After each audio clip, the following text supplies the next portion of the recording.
Bien, como más o menos les había comentado y les habían comentado a los profes, a los compañeros del segundo, ¿sí? Hoy tenemos la visita de Jorge Aguilera. Jorge es oriundo de Las Palmas, es combatiente o combatiente le podríamos decir, ¿sí? Sacando el ex de Malvinas, ¿sí? Y bueno, en estos días nosotros habíamos trabajado con algunas lecturas de su libro, eh, Malvinas, la guerra que yo viví. Y bueno, también teniendo en cuenta que el mes de junio es un mes donde tenemos el aniversario de la reivindicación de los derechos sobre Malvinas y las islas del Atlántico Sur. Eh, También es un mes que es muy caro a los sentimientos de los combatientes porque es el mes de finalización de la guerra, pero también donde los ataques fueron más duros. Así que bueno, en ese contexto le damos la bienvenida a Jorge y bueno, vamos a escucharlo a él. Hola, hola.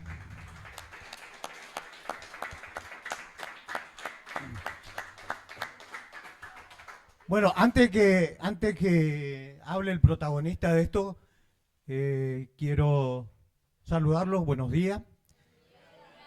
Para nosotros es un gusto estar aquí compartiendo más el caso mío personal de soy docente jubilado, ya me jubilé hace como 5 o 6 años y verlos a ustedes así sentaditos me hace acordar a mis tiempos de docente.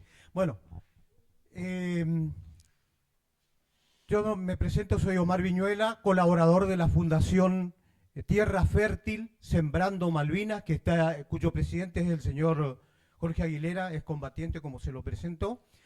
Y bueno, la idea nuestra es venir y compartir, no aburrirlo, espero que no se aburren, y compartir con ustedes la experiencia de aquel tiempo en Malvinas.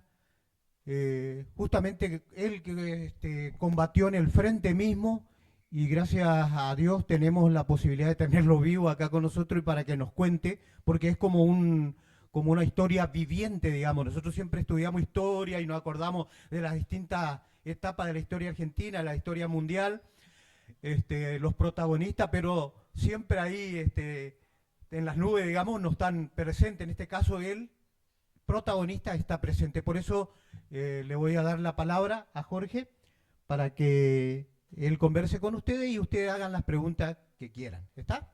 Gracias. Bueno, buenos días a todos. Gracias a los directivos del colegio, ¿no es cierto?, por la invitación, por tenerlo en cuenta, no solamente a mí, sino a todos los veteranos de Guerra de Malvinas. Y bueno, yo me llamo Jorge Aguilera, soy oriundo de La Leonesa. Eh, en 1982 estuve destinado en Mercedes Corrientes, en el 12 Infantería, el regimiento 12 Infantería de Mercedes Corrientes. Y con ese regimiento fuimos, ¿no es cierto?, a, a Malvinas. Eh, Haciendo un poquito de historia para ustedes que obviamente que no vivieron esa época. Cuando estaba el servicio militar obligatorio, se hacía un sorteo por número de documento, a la cual, de acuerdo al sorteo, era eh, dónde te tocaba, en qué lugar te tocaba, ¿no es cierto?, de acuerdo a la terminación del DNI. Y era un acontecimiento para esa fecha porque todo el mundo estaba prendido por la radio, transmisora, por escuchando, a ver, nos juntábamos grupos de amigos, que yo cuento en el libro, y escuchábamos a ver dónde nos iba a tocar y muchos querían, obviamente, que salga el número bajo porque el número bajo se salvaba, no se iba al servicio militar obligatorio, que consistía en estar dentro de la fila del ejército durante un año. Si por ahí tenía suerte, salía en la primera baja en los 6 meses. Y la mayoría de los soldados chaqueños, íbamos a parar en los regimientos de Corrientes, con asiento en la tercera brigada, o sea, la tercera brigada nuclea Montecasero, Curuzú-Cuatiá, Paso Lo Libre, Mercedes. Y bueno, a mí por el número de sorteo 717, que también saqué la quiniela con ese número, me acuerdo. Me tocó Mercedes Corrientes, un destino desconocido, porque en aquel tiempo, en el año 81, cuando yo fui al servicio militar obligatorio, el trabajo nuestro era trabajar con los padres en la tierra, sembrando. Esas costumbres teníamos, esas buenas costumbres teníamos, y nunca te había despegado vos de tu familia, de tus padres. Entonces se producía un desarraigo que obviamente que dolía, que costaba adaptarse a eso, y te llevaban a un lugar desconocido.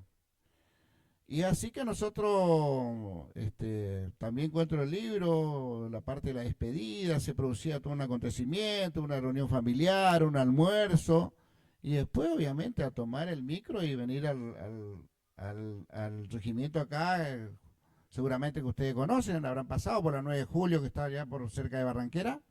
Ahí era la concentración de todos, y de ahí nos hacían la primera revisión médica, obviamente, y después sí, cada uno a su destino, ¿no es cierto?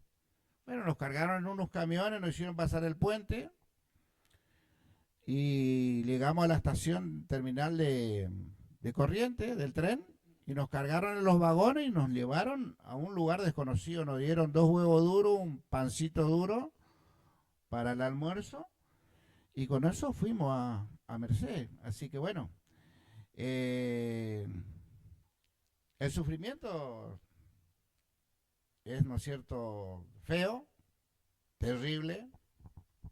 Es un tiempo de adaptación de 3 meses. Y por 3, 4 meses no volvés a tu lugar de origen. O sea que no te dan ni siquiera un día de franco. Bueno, ahí fue la primera preparación que tuvimos en Mercedes Corrientes, y yo, de acuerdo a, van preguntando qué sabe hacer vos, y bueno, a mí me gustaba manejar, así que yo fui conductor motorista, y bueno, te llevan al campo de instrucción, te enseñan a usar el armamento, a desarmar, a armar, todo lo que sea, ¿no es cierto?, disciplina también, que dicho sea de paso, eso se ha perdido, porque en la jerga militar te dicen todo lo que camina se saluda y todo lo que está parado se pinta. Ahí aprendí a decir buen día, buenas tardes, el respeto por sobre todas las cosas. Y bueno, después del periodo de adaptación, seguimos ahí en el regimiento un tiempo más, vine de Franco, me volví ahí, ya uno se adapta a ese sistema, después ya te gusta, porque ahí se cumple a rajatabla, levantate temprano, horario para desayunar, para formar, para izar la bandera, respeto hacia la bandera, todas esas cosas, uno aprende ahí, potencia eso. O sea que lo que vos aprendiste en tu casa ahí potencia más, y el muy vivo anda mal y el muy pavo anda mal, entonces tenés que ese término medio. Después viene una invitación, ¿no es cierto?, desde el ejército argentino para aquel que quiera seguir la carrera militar. Y yo, obviamente, viendo lo que pasaba afuera, dije, bueno, sí. Y me fui a la escuela judicial en La Cabral, estuve en la escuela de ingeniero y egresé como cabo en comisión, conductor motorista. En el año 82 nosotros nos enteramos de la toma de Malvinas en la formación, no sabíamos nada. Ese mismo día, el 2 de abril, cuando estábamos izando la bandera, terminamos de izar la bandera, el jefe de regimiento anuncia, comunica de que las Malvinas fueron recuperadas por los soldados argentinos, por un grupo de comandos, y ahí muere el capitán Yachino, que fue la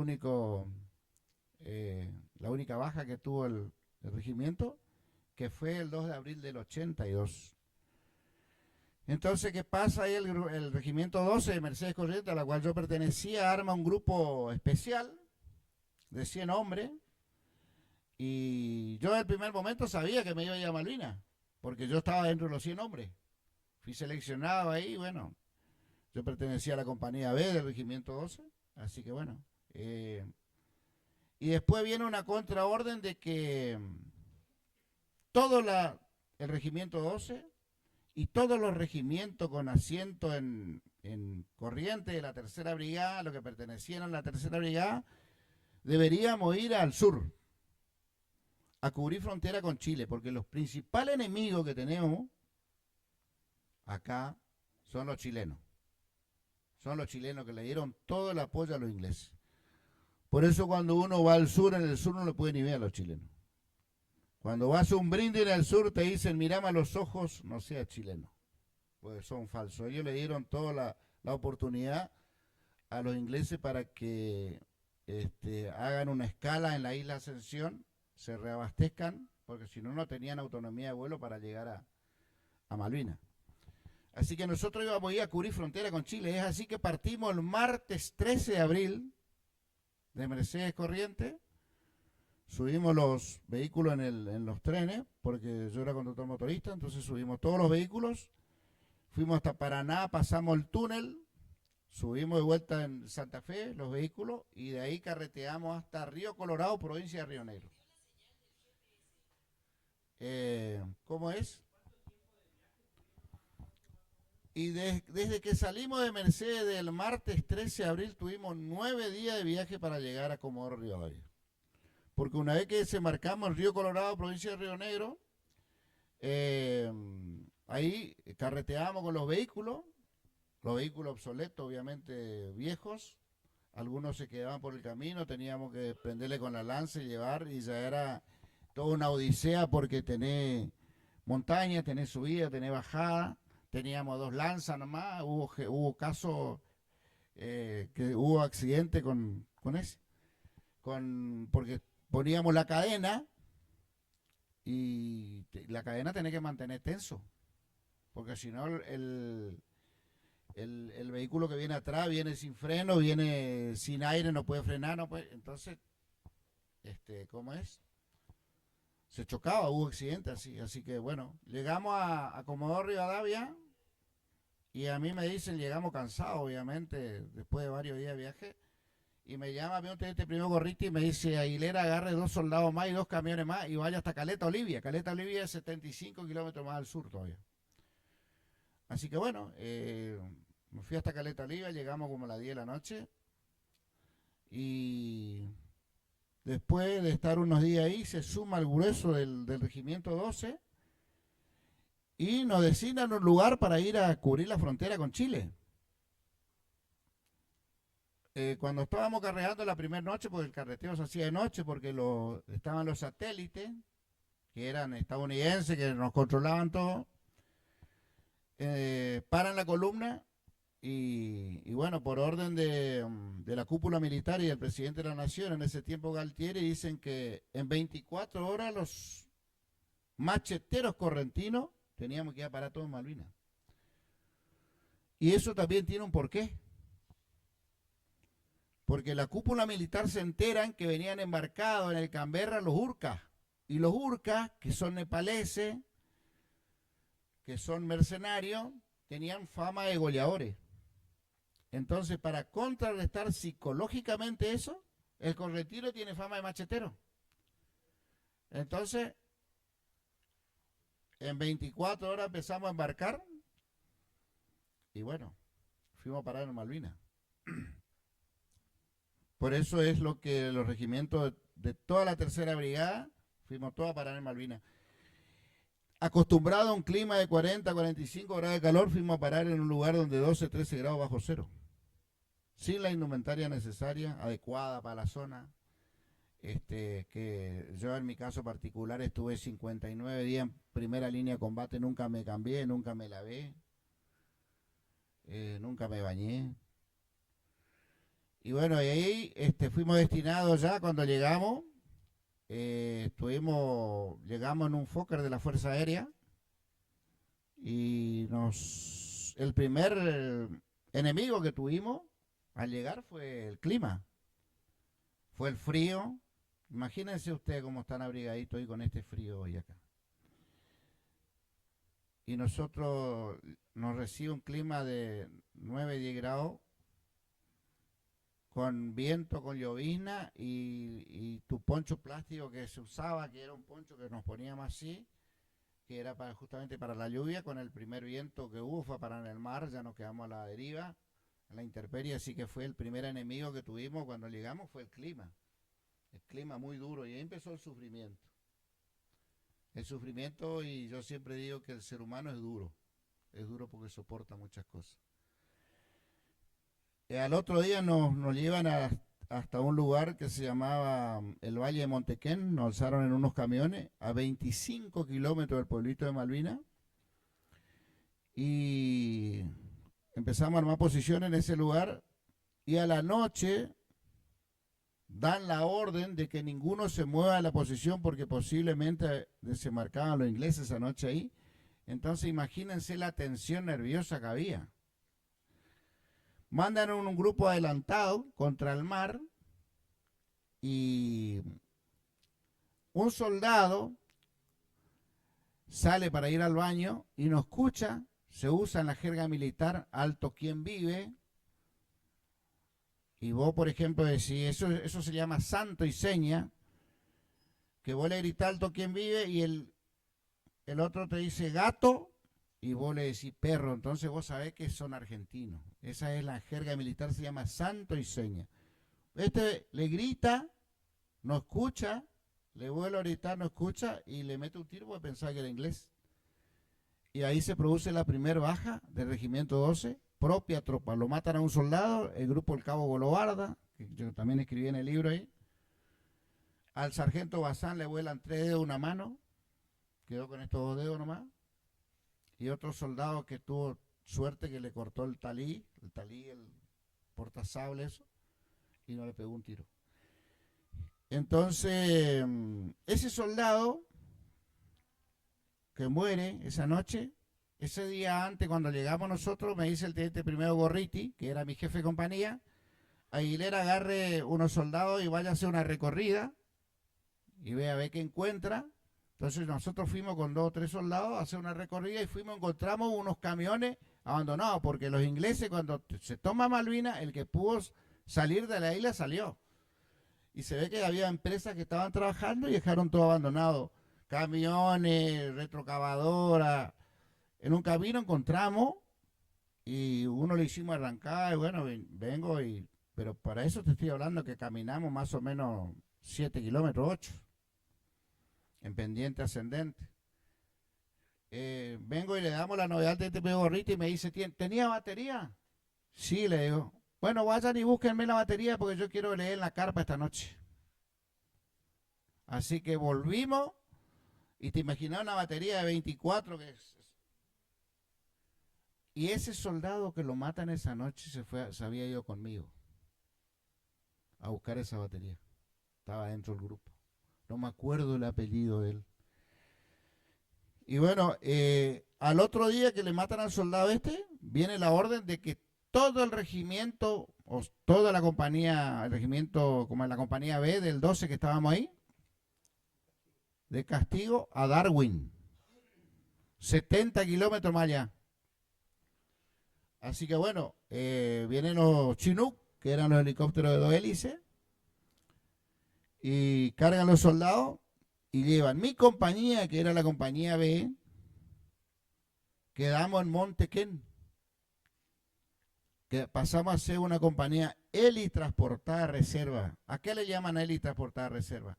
Cuando entran en combate el regimiento y está siendo disminuido en baja, está teniendo muchas bajas, muertos, heridos, entonces vienen y le cargan a la reserva y le llevan y le largan en pleno combate. Eso es en la jerga militar así. Entonces pasamos nosotros a hacer una compañía élite por tal reserva en el Valle de Montequén. Para que ustedes se den una idea, Montequén es el cerro más alto que hay en Malvinas. Es de mayor altura sería. Nosotros estábamos en el pozo con los helicópteros. El 1 de mayo, estando ahí, que todo era lindo, que no pasaba nada todavía, el 1 de mayo nos despertamos con los bombardeos que se escuchaba de los aviones que atacaron el aeropuerto, los aviones ingleses, los Sea Harrier, que eran de terror. Atacan el aeropuerto de Puerto Argentino, ahí se produjo muchas bajas ya, de soldados argentinos. Y bueno, ahí nosotros nos dimos cuenta de dónde estábamos. Ahí empezó la guerra para nosotros. Ahí empezó el miedo, porque aquel que dijo o que dice que no tuvo miedo es mentira. Así que bueno, eso fue el 1 de mayo. Y como con nosotros en Monte Quén estaban todos los helicópteros que operaban en Malvinas, que hacían de apoyo logístico, que te llevaban las municiones, que te llevaban la comida, que te llevaban las raciones, ¿a qué apuntaron los ingleses? Porque ellos son conquistadores de tierra. Ellos vienen de guerra en guerra, siempre. Tienen mucha experiencia. Entonces, ¿a qué apuntaron ellos? Al apoyo logístico que teníamos en Malvinas. El 4 de mayo nosotros estábamos armando la posición, era tipo 9 de la mañana, yo pertenecía al pelotón comando compañía, el pelotón comando siempre está en el medio de todas las secciones de la compañía B, y estábamos con el sargento primero García, que era el encargado de compañía, y pasan 2 aviones, obviamente no conocíamos nosotros, pasan 2 aviones, y sale el sargento primero García y dice, péguenle un grito, soldados, que son nuestros. Y sale uno que era piloto de la Fuerza Aérea, que estaba con los helicópteros, y dice, no, son Harrier, aviones ingleses. Y cuando dice así, pegan la vuelta, pero esto es segundo, porque andan a una velocidad, pero impresionante. Pegan la vuelta al cerro y cuando vienen en picada, como yo, primera vez que veía algo así, entonces yo les miro y de donde estaba mi posición, más o menos a 20 metros, había un Chinook, que en ese Chinook el piloto y el copiloto era un teniente coronel y un mayor, que dormían en el Chinook. En el momento que vienen los aviones, ellos vinieron a buscar agua caliente para tomar mate. Ahí porque nosotros teníamos la cocina de campaña en ese lugar. Entonces, yo le miro a ese avión que venía, pero con una velocidad impresionante, quiebra las alas un poquito, ese es el sistema de frenaje que tenía, y abre una compuerta abajo y le mete 2 bombazos al Chinook, que le partió por la mitad. Entonces y siempre anda de a 2, porque el primero bombardea y el segundo hace el apoyo con la ametralladora que tiene en la ala. Más o menos así el proyectil de largo. Cañón de 20.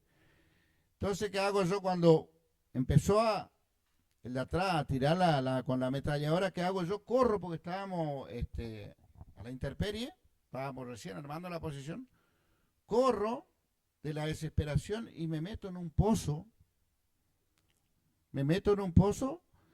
Y no sé cómo entré para cubrirme y quedaba mi espalda afuera. Y escuchaba hicieron 4 pasajes que para mí fue interminable. Y yo escuchaba el repiqueteo, tac, tac, tac, tac, en el piso, tac, tac. Y bueno, yo decía, bueno, acá me pega uno en la espalda y Jorge para de contar la historia. 4 pasajes, después se calmó y yo quería salir, no podía salir. No sé cómo entré, pero no podía salir del pozo. Bueno, salgo, me hago tipo esos contorsionistas, salgo del pozo y no me podía quedar parado. Les puedo asegurar que temblaba como esos perros con frío, del susto que me pegué. Y miré a mi alrededor y el Chinook se estaba quemando todo, que quedó por el suelo. Que me gustaría que vos le muestres, Chicola, por ahí está, donde está el Chinook, la partecita del Chinook que yo tengo ahí. Esta historia que le estoy contando, eso que se ve, ese marrón, es la hélice, parte de la hélice de ese Chinook que se quemó todo. Ustedes dirán, ¿cómo vino para acá? Muchos veteranos de guerra, después que terminó la guerra de Malvinas, fueron a Malvinas, se volvieron a ir. Y en uno de esos viajes un amigo mío, un camarada mío, me manda una foto y me dice, mira dónde estoy, porque él sabía de mi historia ahí. Y le digo, vos estás en Montequén y es el Chinook que se quemó a mi lado. Algo me tenés que traer ese Chinook. Bueno, y como hay detectores de metal y todas esas cosas, no te dejan sacar nada, eso va dentro de la hélice del Chinook. Así que rompió y me trajo ese pedazo Rubén Brites. Por eso está ahí. Es la historia que yo le estoy contando. Tanta suerte tuvimos ese día y tan profesionales son ellos que dejaron fuera de servicio el Chinook que se quemó todo, a un Puma le sacaron la cola y a un UH, otro helicóptero, le agujerearon por todos lados, pero no tuvimos una sola baja ni un solo herido. Apuntaron al apoyo logístico. ¿Qué hicieron después? Los que quedaron sanos, los helicópteros, tomaron vuelo y se fueron obviamente a ocultarse a otro lugar. En ese lugar nosotros no teníamos una sola antiaérea. Nada para defendernos. Teníamos los FAL, yo en el caso mío, por ejemplo, el conductor por rol de combate lleva pistola a la guerra, yo me fui con una pistola 9 milímetros en una guerra. Y bueno, ahí empezó realmente la odisea nuestra.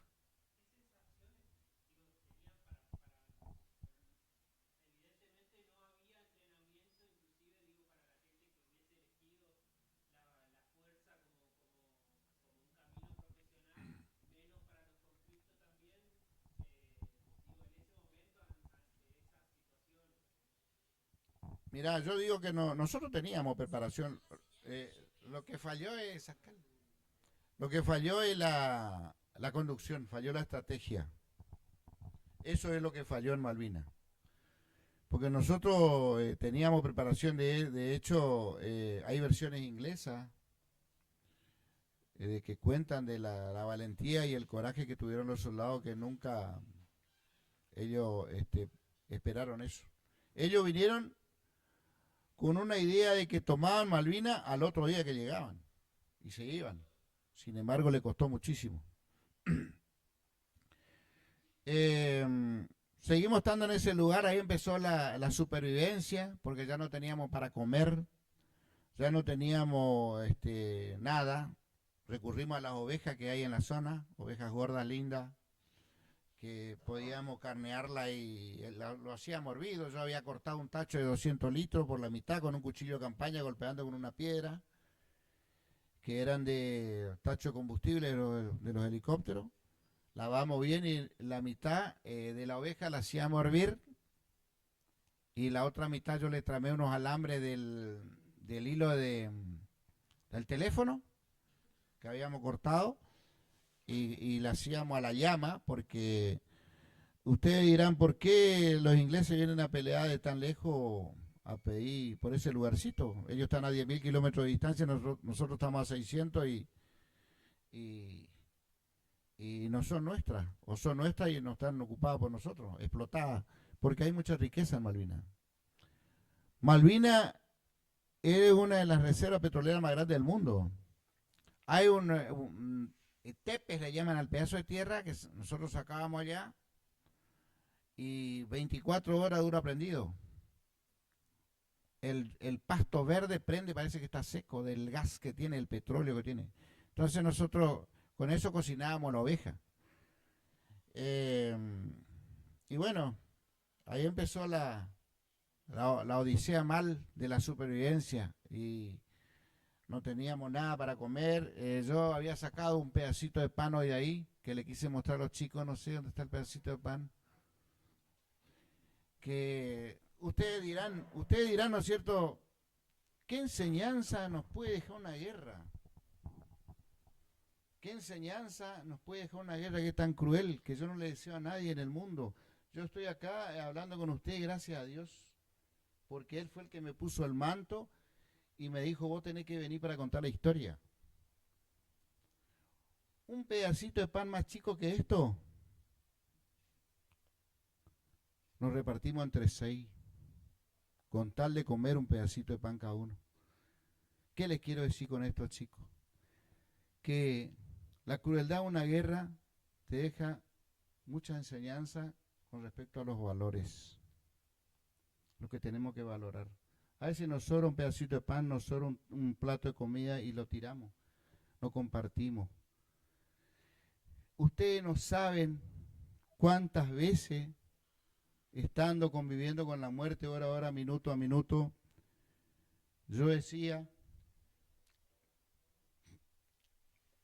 llorando, ¿por qué no recibí el abrazo de mamá? ¿Por qué no acepté el abrazo de mi hermano? Cuando me quiso abrazar y me quería decir, te amo, te quiero mucho. Entonces, esos valores me dejó a mí la guerra. Entonces, ustedes, chicos, no esperen a estar en una situación extrema para decirle a tu hermano, te amo, te quiero mucho. Mamá, te amo, te quiero mucho. Porque no sabemos qué puede pasar mañana. Así que esa es la enseñanza que a mí me dejó la guerra de Malvinas, el saber compartir con el otro.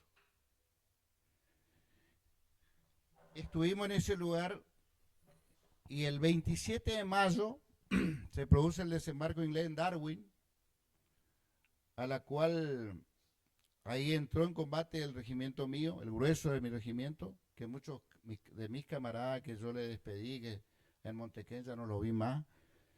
Ahí muere el cabo Primero Río, el cabo Marcial, el cabo Gómez, el cabo Miño, muchos soldados, porque ellos tenían francotiradores, cosa que nosotros no teníamos. Ellos tenían francotiradores y los muertos por las balas de los fales ingleses tenían el tiro acá, en el corazón, si te agarraban de costado te ponían acá, un solo tiro obviamente.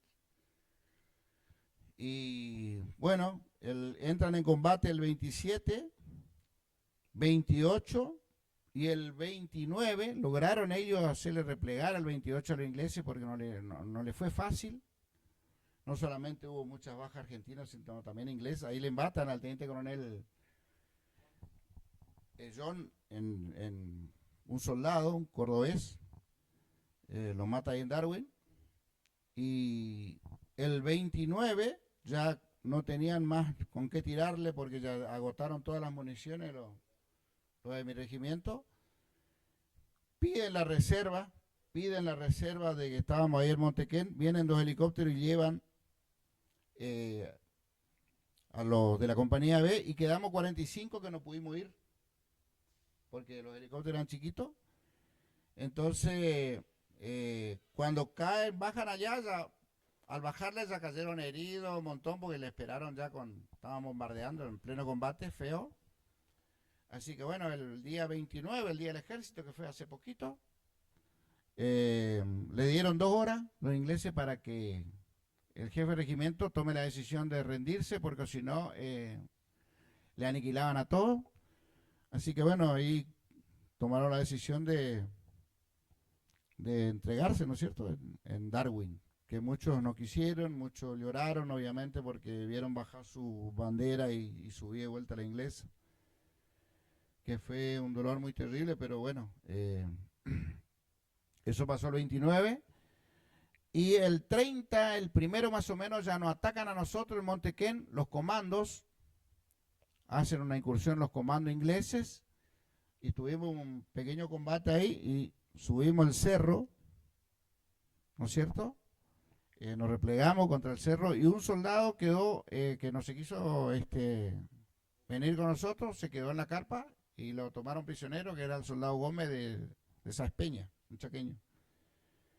Nosotros nos replegamos, subimos el cerro con lo puesto, no teníamos nada, estábamos pasando re mal, imagínense ustedes, todo mojado, ya empezó a nevar, ya el frío se empezó a recrudecer más. Y amanecimos a la intemperie, que cuando vos estás en una situación extrema así, vos decís, ¿por qué yo tanto sufrimiento siendo tan joven? ¿Qué hice mal? ¿Qué hice mal para estar en este lugar? vos querés, lo que querés es que caiga una bomba ahí y que termine tu sufrimiento, porque eso pasaba. Al otro día pide el teniente primero Gorriti, pide unos apoyos, ¿no es cierto? Vienen 2 helicópteros y nos llevan, y nosotros pensamos que nos llevaban al pueblito que quedaba a 25 kilómetros ahí, porque no teníamos nada. Resulta ser que nos llevan y nos bajan junto al Regimiento 4 que estaba en Monte de Hermana, y pasamos a ser reserva de la compañía B del Regimiento 4. Así que esa tarde fue terrible porque hacía ya demasiado frío y los barcos nos tiraban continuamente, estaban haciendo, ellos le llaman ablandamiento de tropa, no te dejan descansar, es un hostigamiento continuo. Vos escuchar el estampido de boca de las bombas allá y que caen acá y no puede pegar un ojo. Eso se llama ablandamiento de tropa, que hacían continuamente.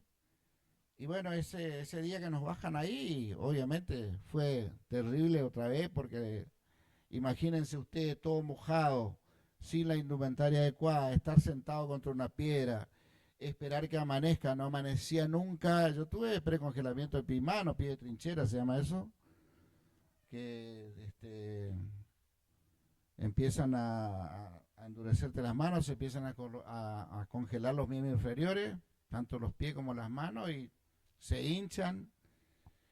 Y bueno, esa noche fue terrible, yo lloraba, te juro que lloraba de sufrimiento, y decía, no quiero más,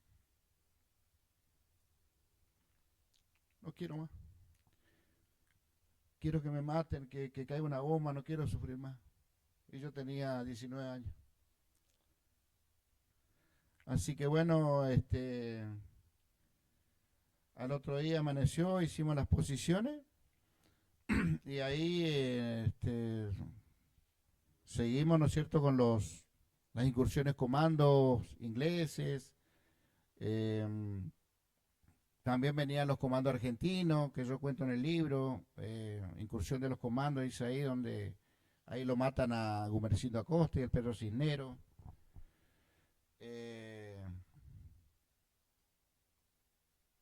Estos días, por ejemplo, de junio fue terrible porque estaban recrudeciendo todo más bombas de barco, paraban los barcos, pasaban los aviones, dejaban de pasar los aviones, volvían la artillería de ellos, así que bueno, fue muy duro todo ese momento. Y el día 12 de junio para amanecer 13, hacen el ataque final, donde estuvimos nosotros, capaz que alguno escuchó nombrar a los más grandes, los profesores del Cabo Golobarda, que es correntino, que Julián Cini le hizo un chamamé, bueno, él estuvo conmigo en ese lugar. Hay muchas cosas que no son ciertas también de él. Y bueno, hacen el ataque final y nosotros atacan por atrás, eso se llama ataque por retaguardia, viene por atrás para subir el cerro, nosotros estábamos arriba del cerro, no éramos más de 15 los que estábamos en ese lugar, y empezó el combate a las 9 de la noche y nos tomaron prisioneros a las 4 de la mañana, imagínense, 9 de la noche y caímos prisioneros a 4 de la mañana, fue una carnicería mal. Murieron un montón de ingleses, hubo un montón de ingleses heridos en ese lugar. Y ahí lo matan a Julio Romero, que también cuento en el libro, un aborigen de Tirol, que cae a mi lado, le pegan con la ametralladora en el pecho, cae boca abajo, obviamente le pasa de lado a lado el proyectil y respiraba por la espalda. Cuando nosotros quisimos auxiliarle, nos pegan una ráfaga a nosotros, que por esas cosas que tiene la vida no nos pegó. Y bueno, ahí con el sargento Perdillero, que ya ha fallecido, oriundo de Mendoza, nos reagrupamos y soportamos ese ataque hasta las 4 de la mañana, que caímos prisioneros. Y yo quiero escucharlos a ustedes un ratito, porque yo quiero descansar, si les parece. Una pregunta que quieran hacer.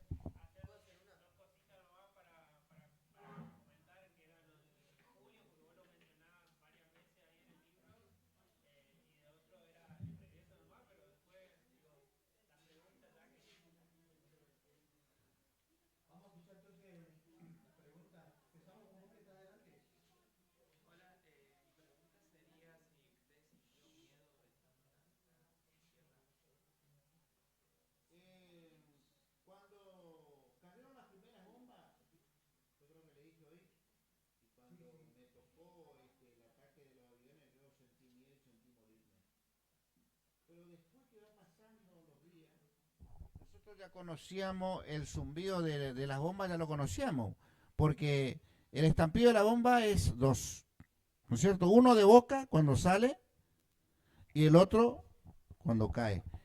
Y cuando va cortando el aire, la bomba tiene una espoleta que es tipo un ventilador atrás, que va girando y eso hace ruido, va silbando en el aire. Entonces, cuando hacía, ese pasaba de largo. Pero cuando hacía, ese caía cerca. Entonces ahí no tenía, te avisaba y todo. Los primeros tuvimos miedo, pero después uno se acostumbra. Se acostumbra y quiere que esa odisea que vos está pasando, de alguna manera se termine. ¿Tuviste familiares o hermanos, primos en la guerra? No, yo no tuve ningún familiar. Hubo casos de soldados que fueron, hermanos que fueron. Por ejemplo, padre e hijo también, el cabo. Acá de Tirol tenemos un caso, Gómez el apellido, que uno de los hermanos muere en Malvinas y el otro vuelve. Que son de acá, cerquita de Tirol. Pero en mi caso particular, yo no.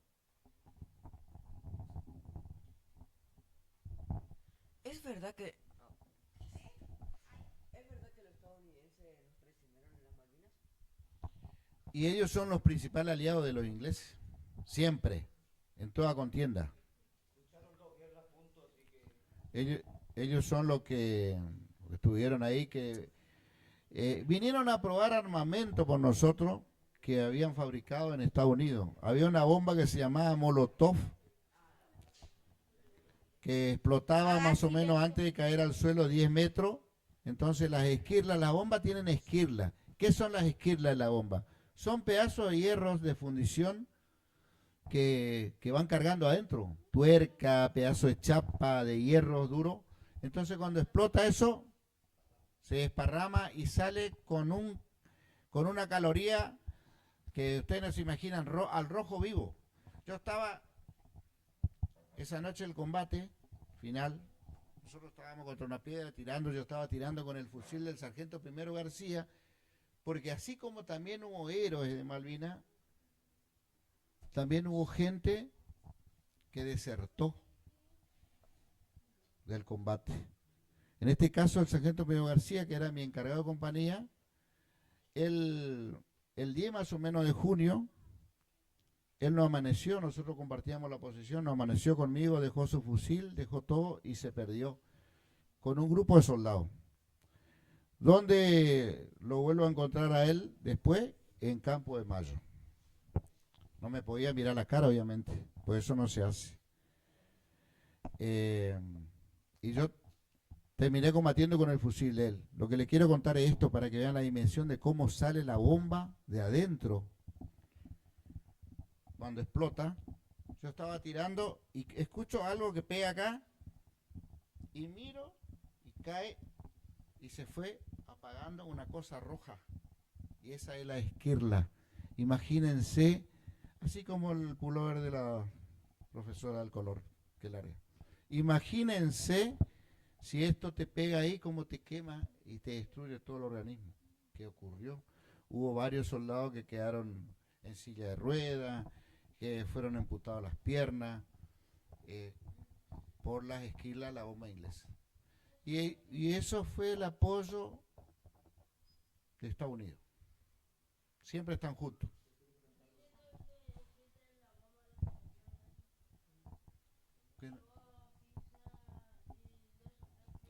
Ah, sí, las minas. Las minas de la bomba, sí.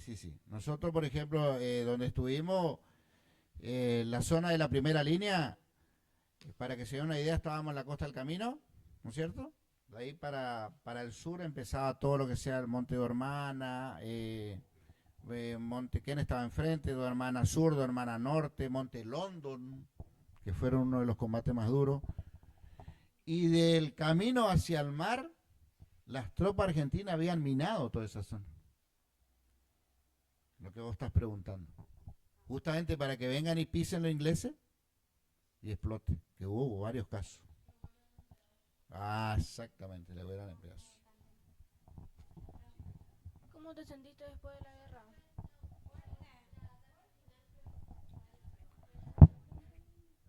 el ataque final, si bien es cierto que Malvinas se toma el 2, pero el mes de junio fue el mes más duro que hemos pasado nosotros, estos días. El ataque final fue el 12 para amanecer el 13 de junio, dentro de pocos días. Ese fue el ataque final que hicieron los ingleses, que empezó, como yo le contaba hoy, 9 de la noche, donde estábamos nosotros, y después fueron avanzando. Que ahí hubo muchas bajas. Nosotros cuando caímos prisioneros a las 4 de la mañana nos concentran en un lugar, y yo siempre digo que Dios siempre estuvo del lado nuestro para que vuelvamos y cuentemos esta historia, porque habían dicho de que Monte de Hermana ya estaba tomada por los ingleses, fuego libre, dijeron, y empezaron la artillería argentina, o sea que recibíamos fuego de los lados, de los ingleses y argentinos. Nosotros fuimos carne de cañón. Carne de cañón se llama que, obviamente, que si te mandan al frente, el que sobrevive, sobrevive porque Dios quiso, como en el caso mío. Y caía la bomba, y yo digo esto también, ¿no es cierto?, de que los ingleses, para mí, por lo que yo vi esa noche, ellos no venían en el sentido normal, venían con algo adentro. Para mí que venían drogados, algo, porque ellos no se tiraban. Cuando cae una bomba, vos te tirás cuerpo a tierra, te tratás de cubrir. Ellos andaban parados, caminando como nada. Estaban como idos. Sí.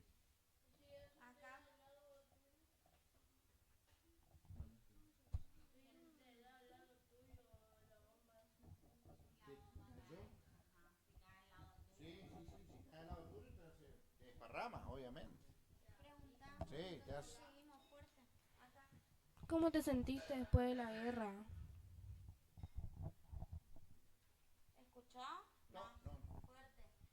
¿Cómo te sentiste después de la guerra? Y nosotros, según mi entorno familiar que me vio partir, ¿cómo es? Me dijeron de que yo no volví igual. Por ahí uno no se da cuenta. Pero mis hermanas, mi mamá, mi papá, ellos me dijeron de que yo no volví igual, que volví muy diferente. Y obviamente que nos queda secuela. Yo, por ejemplo, hasta el día de hoy, ¿cuántos años pasaron de la guerra de Malvinas? 43 años. Y yo involuntariamente en la cama salto. O sea que como que el susto que me pegó, el bombardeo del avión, el estar escuchando el repiqueteo de las balas cerca, esas cosas me marcó para siempre, y eso te queda. Pero mi entorno que me vio partir dice que yo no volví igual. Y todos los excombatientes, de hecho, quedó demostrado de que en Malvinas 450, más o menos,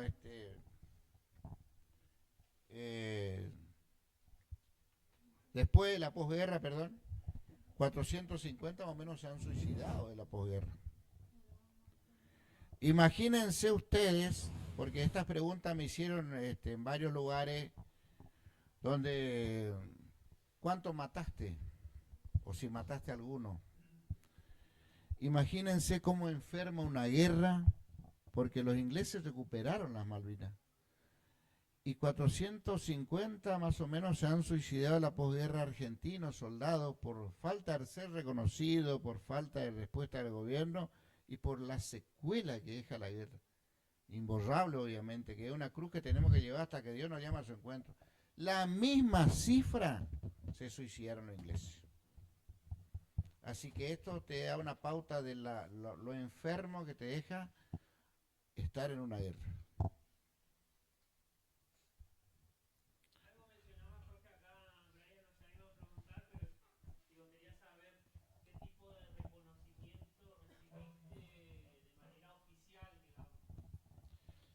Y no solamente yo, los excombatientes, después de muchos años hemos recibido obviamente un reconocimiento del Congreso de la Nación, una medalla que nos han dado, ¿no es cierto? Nos dieron a todos los veteranos de guerra del Congreso de la Nación, pero ¿saben qué? Ustedes me preguntan dónde está esa medalla y yo no tengo, porque yo regalo todo. Yo donde voy, a mí me gusta malvinizar, gracias a Dios tengo la oportunidad de recorrer mi país malvinizando, porque ando por todos lados. Y si estoy en un comedor, y siempre andamos con algo de Malvinas, y te pregunta un chico, por ejemplo, en Catamarca, veníamos del sur, nos sentamos en un comedor con mi hermano Las Turbas, yo digo siempre que todo lo que participamos en Malvinas, nosotros somos hermanos de las Turbas Malvineras. ¿Por qué? Porque tenemos una fecha de nacimiento cuando Dios nos trajo al mundo, cuando nacimos, y tenemos otra fecha de nacimiento cuando Dios nos dio una oportunidad de vida ya. Entonces yo a ellos los llamo, y casi todos somos así, hermanos de las Turbas Malvineras.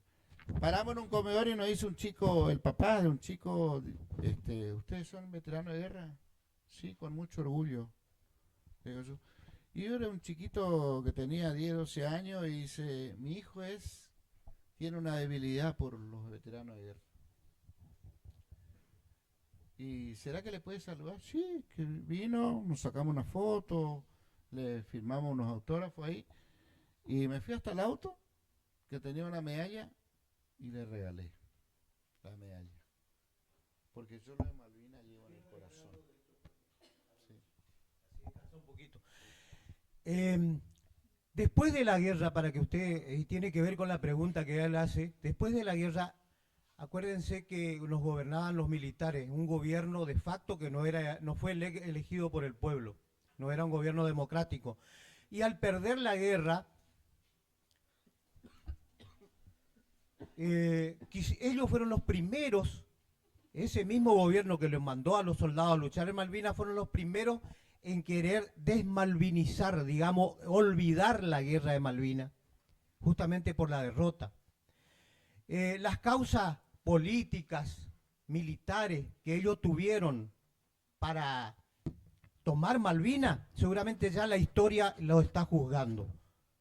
Lo que sí nosotros tenemos que reconocer son los soldados de las 3 Fuerzas Armadas, Ejército, Marina, Fuerza Aérea, y también los de Prefectura y Gendarmería que participaron ahí, de que ellos dieron todo por defender, por la recuperación de Malvinas. Y eso es lo que nosotros estamos haciendo hoy, porque hay muchos gobernantes, inclusive el actual, que más o menos que también quiere deshacerse de lo que es Malvinas. Y eso es lo que nosotros tenemos, y ustedes tienen que tomar conciencia, que Malvinas es una causa nacional. De chiquito, nosotros, generaciones, aprendimos que las Malvinas son geográficamente e históricamente Argentina. Y nunca tenemos que dejar de luchar, de pelear por esa causa. ¿Me entienden? No, a lo mejor no por la guerra, porque es lo peor que puede haber, es la guerra, como dijo él. El que lo vivió, lo sintió y estuvo en el frente de combate. Seguramente a través de la palabra, a través de las negociaciones, a través de las organizaciones internacionales, seguramente algún día, aunque los ingleses cada vez están más fuertes en Malvinas, ¿me entienden? Por un montón de motivos, que seguramente después en las aulas ustedes lo van a estudiar. Pero, ¿sí? Si hay algo que te gustaría que la gente sepa sobre la guerra, algo importante, muy. El protagonista.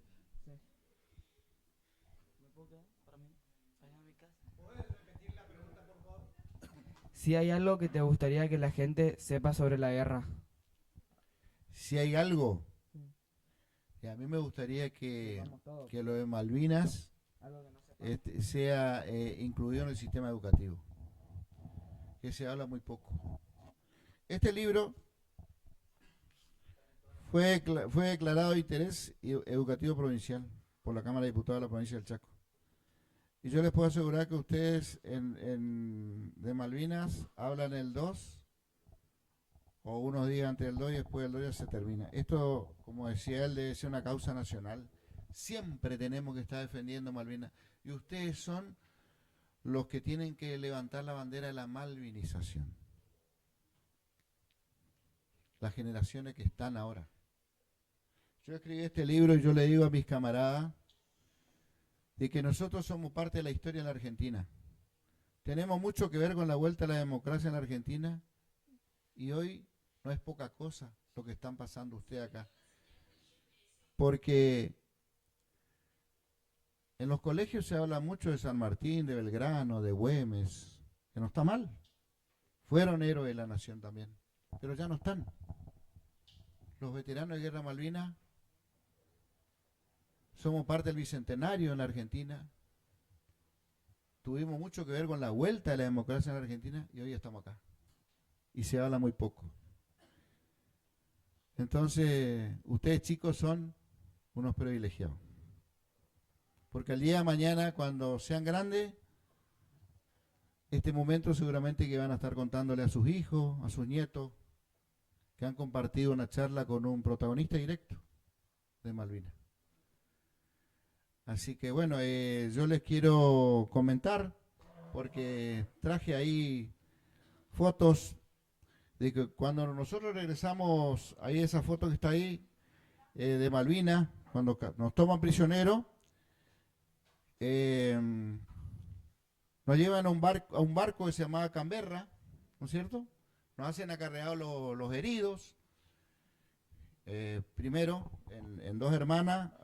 Me acuerdo que nosotros le estábamos llevando a la camilla de campaña a un herido inglés que tenía obviamente todas las partes de las piernas destruidas. Y como ya había nevado hace varios días antes, se forma una escarcha de hielo en el camino. Y la camilla de campaña tiene una patita así nomás. Y el inglés de por sí es grandote. Es grande, corpulento. Y bueno, le llevábamos entre 4 argentinos al inglés.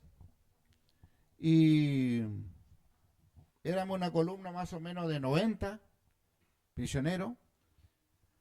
Y allá levantaba la mano el inglés y era para descansar, porque nos hicieron caminar varios kilómetros.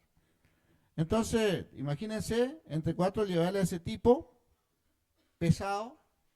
Entonces le bajábamos la camilla y cuando bajábamos la camilla nos agarraba el hielo duro acá en la mano y nos lastimaba. Con lo deteriorado que estábamos, con el hambre que hemos pasado, todo mojado, llevarle a una persona así es de terror, lo último no pudo haber pasado. Así que bueno, después levantaba la mano en inglés y yo le dije a mis camaradas, porque el inglés no entendía castellano, y nosotros tampoco no entendíamos el inglés.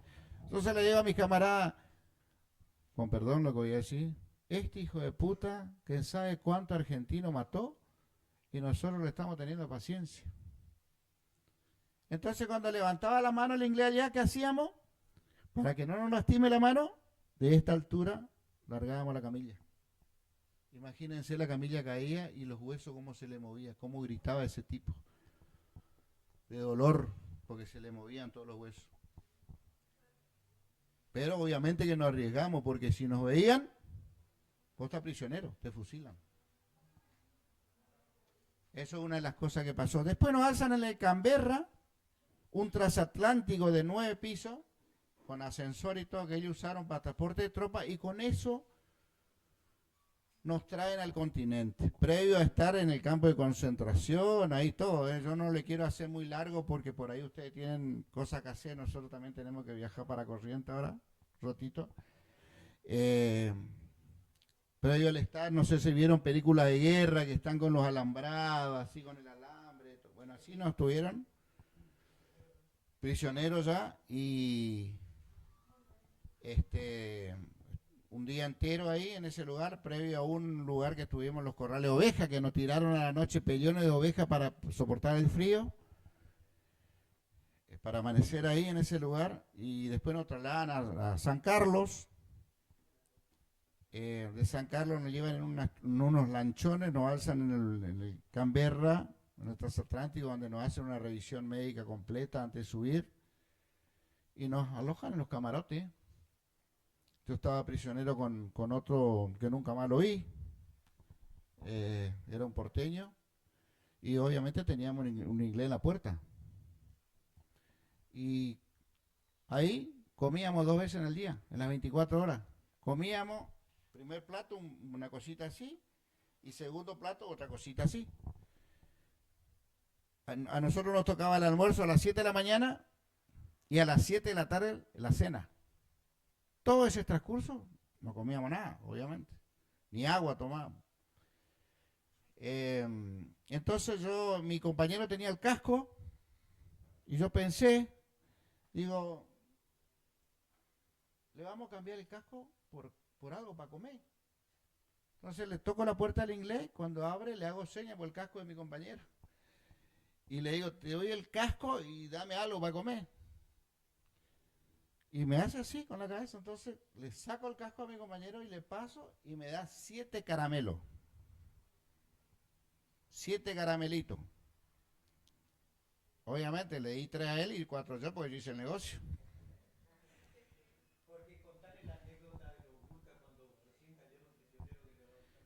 Bueno, cuando caímos prisioneros y nos llevan, que yo le contaba que llevábamos ese herido, ahí cambian la guardia y nos reciben los Urcas. Ahí yo le conocía a los Urcas. Chiquitito, chiquitito así, cabezones, así, bien forniditos. Y bueno, nos ponen en fila, así, nos ponen a todos. Y yo dije que nos iban a matar a todos ahí. Se cambian la guardia y con nosotros también sigue un sargento que tenía una herida en la espalda, 2 heridos, no tan grave. ¿Qué hacen? Ponen una manta aquí hasta donde estás vos, así, una manta, extienden una manta, le sacan a los heridos y sacan el portazuero, instalan ahí y delante de todos nosotros le hicieron los primeros auxilios. Le pusieron ahí el suero, le hicieron todo. Y yo digo que eso hicieron para demostrar lo avanzado que estaban en todo sentido. Nos llevan al Canberra después de varios días de navegar, nos hacían caminar la vuelta al barco una vez por día, nos sacaban a dar una vuelta y nos volvían a encerrar. Llegamos a Puerto Madryn, que esto, acá está, esa es la foto de cuando nosotros desembarcamos. Esto es Puerto Madryn ya, de vuelta a la Argentina. Chubut. Antes de bajar del barco, yo reviso el barco así, la parte de mi camarote, y encuentro una cafetera que tenía un colador incorporado de acero inoxidable. ¿Y qué hago yo? Meto acá. Pues yo digo, algún recuerdo me tengo que llevar. Así que meto debajo de mi brazo y sí que no me revisaron. Y salimos con eso y en Puerto Madryn ya nos estaban esperando en la costa. Toda la ciudad de Puerto Madryn se volcó al puerto a esperarnos. Y nos suben en los camiones y como la gente de la ciudad sabían que nosotros veníamos con hambre, ¿qué hicieron? Se fueron a las panaderías a comprar pan y pasaba el camión y nos tiraban el pan, la bolsita de pan. Obviamente nosotros para esos animalitos, porque imagínense estar 59 días y no comer pan, no comer carne, era algo, el pan para nosotros era animales, peleábamos por la bolsita de pan. Y justamente en estos días, el 18 creo que es, 18, 19 se hace, nos invitaron para ir, hacen el tercer encuentro que llamaron el día que Puerto Madryn se quedó sin pan, porque la ciudad entera se quedó sin pan. ¿Por qué? Compraron para darle a los soldados que volvían de Malvinas. Éramos famosos en ese tiempo. Nos alojan en unos galpones grandes ahí y obviamente que teníamos hambre, frío ya no. Yo digo que el cuerpo uno como se aclimata porque la gente andaba con campera y nosotros nos sacamos la campera. Y estábamos así con 3 camaradas y para un auto y dicen, muchachos, ¿quieren ir a comer algo? Pero ni bien terminó de hablar y subimos en el auto, nos escapamos del galpón, de la dársena, y fuimos a la casa de esta familia que él era jefe de la fábrica de aluminio, de aluar ahí, a la cual está la foto, esta que está abajo ahí, esos 3 fuimos ahí, en ese lugar. Obviamente que nos ofrecía whisky, le tomamos, nos dio café con leche, le tomamos, dulce de leche le comimos, todo. lo que nos ofrecía, nos ponía en la mesa, le comimos. Después la señora nos ofreció ropa del hijo, nos cambiamos, nos pegamos una ducha después de muchos años, de mucho tiempo, perdón. Y el hijo tenía un boliche que se llamaba El Casco. Y bueno, nos invitó a la noche y fuimos al boliche, nosotros escapados, sin autorización. Fuimos al boliche, la pasamos, obviamente la gente no bailaba porque quería venir, así como están ustedes atendiendo ahora, gracias, le agradezco que me hayan prestado el oído, porque a veces yo me voy a una charla y no me prestan el oído. Le agradezco de corazón. Y bueno, venían así a hablar con nosotros, a enterarse de la guerra, querían saber, querían que le comentemos. Y al otro día nos llegan al aeropuerto y acá está la nenita, esta nena que está acá. Esa nenita que está ahí era la hija del dueño del boliche que se pegó conmigo. Y cuando esta foto es antes de subir al avión en Trelew, yo le había regalado, ahí está, ese chaleco. Le había regalado en reconocimiento. Ese chaleco me acompañó a mí durante 59 días en la guerra de Malvinas. Nunca se lavó, eso tiene tierra de Malvinas, olor de... Pasó la 1001, es testigo de eso. Y bueno, como yo siempre me quise reencontrar con esta familia. Así que el año antepasado cuando fuimos a Neuquén, con mi camarada, el veterano de guerra yo le dije, vamos a cerrar parte de la historia de Puerto Madryn, así que nos cruzamos de Neuquén al mar, de la cordillera al mar, y yo sin saber nombre, apellido, únicamente tenía la foto esa que está acá, me quería reencontrar con esta familia para agradecerle por lo que había hecho por nosotros. Y cuando llegamos a Puerto Madryn, desde el intendente, al enterarse que nosotros íbamos con los veteranos de guerra de Malvinas allá, más los periodistas, bajó línea el intendente para que se localice a esa familia y para el mediodía ya la habían localizado. Pero a nosotros no nos dijeron nada. Armaron todo y al otro día, obviamente en la plazoleta del Soldado, me dicen, ahí le quieren entrevistar los periodistas a ustedes. Y esto que yo les estoy contando está en YouTube, ¿eh? Ustedes pongan en YouTube, todos tienen celulares. Ah, ¿tienen el videito? Vamos ahí y cuando llegamos a ese lugar de la plazoleta,